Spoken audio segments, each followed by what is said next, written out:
இன்னைக்கு நம்ம ஃபுட் வார் season 2 10th episode தான் பார்க்க போறோம். எபிசோட ஓப்பனிங்ல அங்க அந்த சீனியர்ஸ் ரெண்டு பேர் சட்டோஷியும் எய்சனும் பேசிக்கிட்டு இருப்பாங்களா. சோ அப்ப சட்டோஷி கேட்பான், அவன் அவனோட பிளான் எல்லாம் ஊத்தி முடிக்கச்சுல, இந்த ஃபீல் உனக்கு எப்படி இருக்குன்னு என்னடா பேசுறேன்னு கேட்டா சட்டோஷி எக்ஸ்பிளைன் பண்றான். சோ அந்த சுபாருவை வச்சுதானே நீ இந்த பிளான் எல்லாத்தையும் போட்டிருந்திருக்க.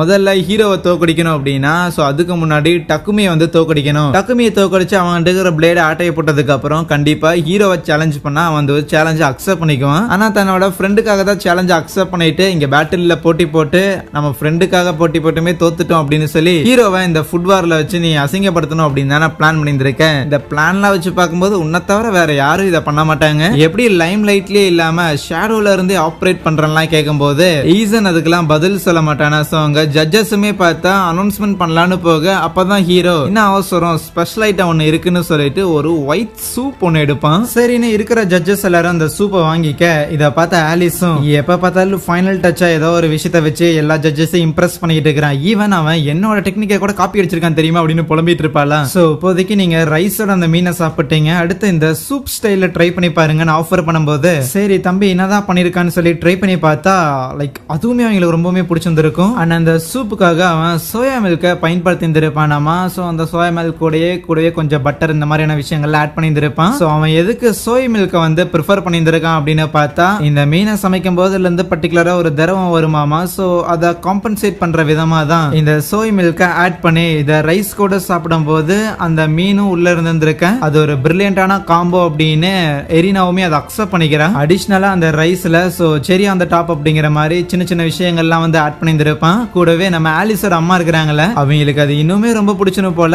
பேச ஆரம்பிச்சவங்க நிறுத்தவே மாட்டேங்கிறாங்க. அவங்க பாட்டுக்கு தொடர்ந்து பேசிக்கிட்டே இருக்கிறாங்க. என்னடா வந்து வணக்கம் சொல்றக்கே ஜாப்பனீஸ் அந்த அளவுக்கு கொலர் இப்படி பண்ணிக்கிட்டு இருந்தாங்க, என்னன்னா இந்த அளவுக்கு ஃப்ளூவெண்டா பேசுறானுங்களே அப்படின்னு பசங்களே ஆச்சரியமா பாக்குற அளவுக்கு தான் இருக்கும். அவங்களோட டீனேஜ் காலகட்டத்தை எல்லாத்தையும் அதை ஞாபகப்படுத்துற மாதிரியான ஒரு பயங்கரமான ஒரு ஸ்டைல அதை பண்ணியிருக்கான். என்னடா இது இப்படியே போனா இந்த புது பையன் ஜெயிச்சிருவானோ அப்படின்னு பசங்களாரும் லைட்டா யோசிக்க ஆரம்பிக்க அப்போ சட்டோஷி அந்த ஈசன் கிட்ட இங்க பாரு அப்படின்னு சொல்லிட்டு ஒரு பேம்ப்ளெட் ஒன்னு காட்டுவான். இந்த ஸ்கூல் நியூஸ் பேப்பர் இருக்குல்ல, சோ இதுல மெஜாரிட்டியா நம்ம ஹீரோவை பத்தி எழுதுற ஆர்டிகல் தான் வந்து சேல் ஆகுதுன்னு சொல்லி அதே வந்து ஒரு நியூஸ் கார்டு மாதிரி போட்டிருந்திருப்பானுங்களா. இது எதுக்குடா காட்டுறேன், ஆமா இருக்கிற எல்லார்ட்டையும் வெறுப்பேத்திட்டு இருந்திருக்கான். ஓப்பனிங் செரமனிலேயே இந்த ஸ்கூலே எனக்கு ஒரு ஸ்டெப்பிங் ஸ்டோன் தான் அப்படிங்கிற மாதிரிலாம் வாய் விட்டு இருந்திருக்கான். ஆப்வியஸ்லி அது ஒரு நெகட்டிவ் பப்ளிசிட்டி மாதிரி தான். சோ அதனால தான் அவன் என்ன பண்றான் அப்படின்னு தெரிஞ்சுக்கிறதுக்கு மக்கள் விருப்பப்பட்டிருந்திருப்பாங்க, ஸ்டூடெண்ட்ஸ் விருப்பப்பட்டிருப்பாங்கன்னு சொல்லும்போது அதுக்கு சட்டோஷியும் நீ சொல்றத நான் ஒன்னும் இக்னோர் பண்ணல, ஆனா அதே நேரத்துல ஒரு ஸ்பைஸ் பேட்டில் எப்படி ஹயாமாவோட ஸ்ட்ரென்த் எதுவோ அதுலயே வந்து ஹயாமாக்கு நெக் டு நெக் நின்னு செகண்ட் பிளேஸ் வந்த ஒருத்தன் 95 பாயிண்ட் எடுத்து இந்த ஃபால் செலக்ஷன்ல டாப் ஸ்கோர் எடுத்த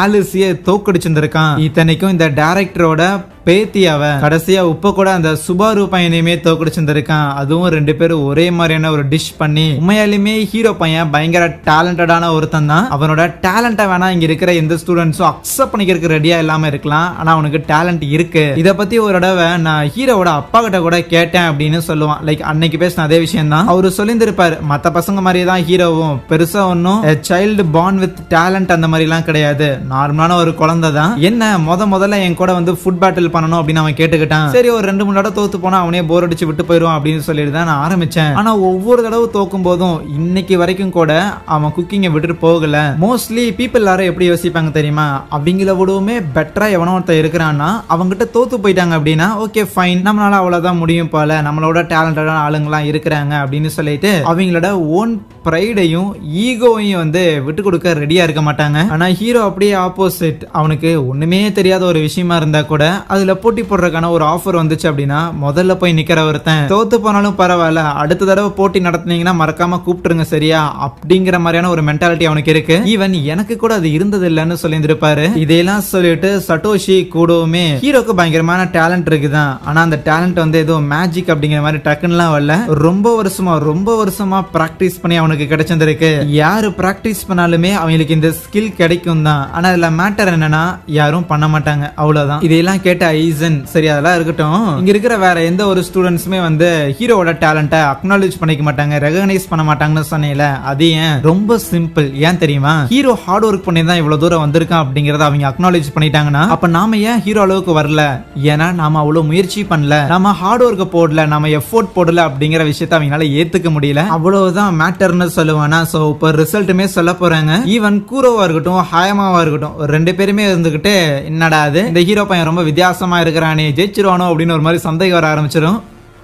ஜட்ஜஸுமே பார்த்தா ஸோ எந்த அளவுக்கு 3 பேருமே டேலண்டட், இதெல்லாம் வந்து பெர்ஃபெக்டா லைக் உங்களோட ஸ்கில்ல காமிச்சிங்க அப்படின்னு சொல்லி எல்லா விஷயத்தையும் எக்ஸ்பிளைன் பண்ணிக்கிட்டு இருப்பாங்க. ஸோ ஈக்குவலி 3 பேருமே வந்து பயங்கரமான ஆளுங்க தான். ஆனா ஒரே ஒரு விஷயம் மட்டும் இருக்குது, இவன் பண்ற சாப்பாடை அது இவனால மட்டும் தான்டா பண்ண முடியும் அப்படின்னு சொல்லி அந்த ஒரு மேட்டர் இருக்கு. ஸோ அதுக்கு நாங்க யாரை வின்னரா சூஸ் பண்ண போறோம்னா அப்படின்னு சொல்ல வர கட் பண்ணி ஒரு பிளாஷ்பேக் ஒரு 8 வருஷத்துக்கு முன்னாடி ஏற்கனவே ஒரு தடவை அந்த ஜுன்வாத்தி நம்ம ஹயாமாவை பார்த்துட்டு போயிருந்திருப்பாங்களா. ஸோ அதுக்கப்புறம் வந்துட்டு நீங்க இருக்க வேண்டிய ஆளே இல்ல, உன்னோட இந்த நுகர்வு திறமை எனக்கு தேவைப்படுதுன்னு சொல்லி கூட்டு போயிட்டு அந்த ஜுன்வாத்தி பார்த்தா வேற ஒரு ப்ரொஃபசர் கீழே அந்த டைம்ல ரிசர்ச் எல்லாம் பண்ணிட்டு இருந்திருப்பாங்க போல. சோ அவங்களோட ரிசர்ச்சுக்கு சப்போர்ட்டா வந்து நம்ம ஜுன்னி வச்சுட்டு அந்த அகாடமிலேயே வந்து படிக்க வச்சிருந்திருப்பாங்க. சோ அதுக்கப்புறம் நாட்கள் போக போக இந்த ஜுன்வாத்திக்கு அவங்க ஹெல்ப் பண்ண ஆரம்பிச்சிருப்பாங்களா. சோ அப்போ ஒரு டைம் பார்த்தா அவங்க ப்ரொஃபசர் கிட்ட இந்த ஜுன்வாத்தி ஒரு மாதிரி அழுதுகிட்டே, நான் ஒருவேளை இந்த குட்டி பையனுக்கு இது யூஸ் பண்ணிக்கிறோம், எனக்கு ஏதோ தப்பா தெரியுது அப்படின்லாம் சொல்லி ஃபீல் பண்ணிருப்பாங்க. இதை ஹயாமாவும் ஒட்டி கேட்டு இருந்திருப்பான், இல்ல நீங்க ஒன்னும் என்ன யூஸ் பண்ணிக்கல, ஆக்சுவலி எனக்கு ஒரு பர்பஸ் கொடுத்து இந்த இடத்துல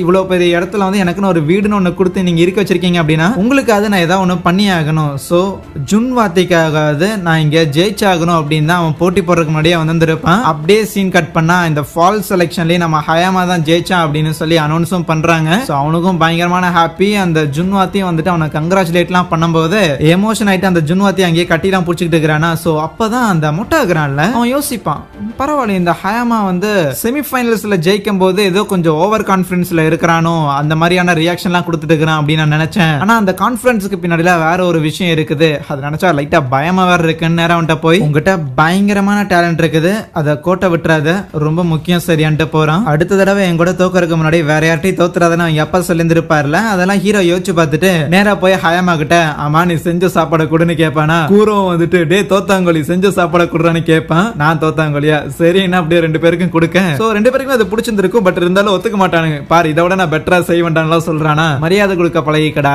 எரினாக்கு அடுத்தது இந்த ஃபர்ஸ்ட் இயர் ஹை ஸ்கூல் இந்த பேட்ச்லயே வந்து நான் தாண்டா செகண்ட், அதுக்கப்புறம் தாண்டா நீங்க எல்லாம் சொல்லுவான். அப்ப இதை பார்த்த மொட்டையுமே பரவாயில்ல ஜெயிச்சிட்டோம் அப்படின்னு சொல்லி ஹயாமா கொஞ்சம் ஹெட் வெயிட்லாம் வந்துடும் எதிர்பார்த்தேன். இந்த மாதிரி கூட 2 பேர் இருந்தா ஹெட் வெயிட் வந்த மாதிரி தான் அப்படின்னு நினைப்பாரு. ஹீரோ தோத்து போனது ஈசனுக்கு ஒரு பயங்கர காண்டு தான். அதுக்கப்புறம் மெடல்லாம் கொடுத்துட்டு அங்க இருந்து எல்லாரும் வந்துகிட்டு இருப்பாங்களா. சோ ஒரு சின்ன பார்ட்டி மாதிரி பண்ணலாம் அப்படின்லாம் யூகி சொல்லிக்கிட்டு இருக்கேன். சோ அப்ப ஹீரோக்கு ஒரு கால் வரும், அது அவங்க அப்பா தான். இந்த மாதிரி ஃபைனல்ஸ்ல எப்படி போச்சுன்னு கேட்கும்போது புட்டுக்குச்சு ஹயாமா அப்படின்னு ஒரு பையன் தான் ஜெயிச்சான்னு சொல்ல. ஹயாமா அப்படின்னா யாரு, அந்த ஜுன்வாத்தியோட அசிஸ்டன்ட் தானே.